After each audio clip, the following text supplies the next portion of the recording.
Conservatives weren't warned that the original wage subsidy could potentially be used by corporate profiteers to pay out dividends to their shareholders. The government dismissed our concerns, and what happened? 68 of those companies did exactly what we originally warned. Meanwhile, the government goes after tiny micro businesses who thought they were eligible for the CERB based on their gross income. Now the government says, no, we meant net. Why is it the government is picking the pockets of the little guy in order to pad the pockets of the fat cat? The Honourable Minister of Finance.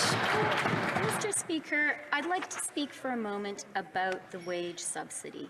This subsidy, which was supported unanimously by all members of this House, has supported more than 3.9 million Canadian jobs. And let me be clear, the wage subsidy can only be claimed for employee remuneration. It cannot be used for any other purposes.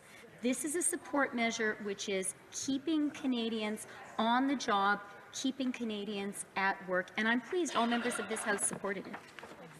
Member for Carleton. Well, all the money goes into the same account.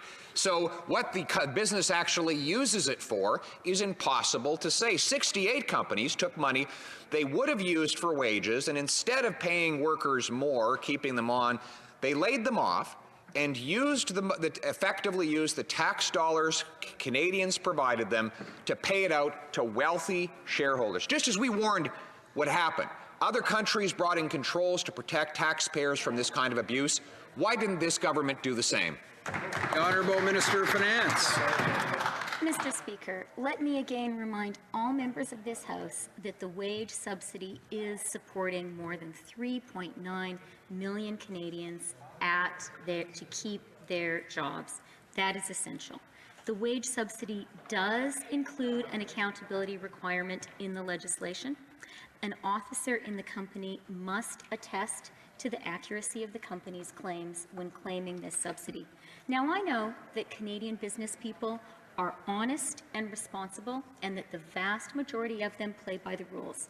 But let me be clear in this House today. We mean it. The rules are there, and they will be enforced. For Carleton.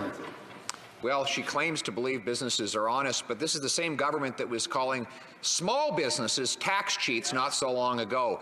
And when recently the minister said she wanted to, quote, unlock the savings of Canadians, including small businesses, for a preloaded stimulus, it brought back an awful lot of memories of when the government attempted to impose a 73% tax on the savings of small business people.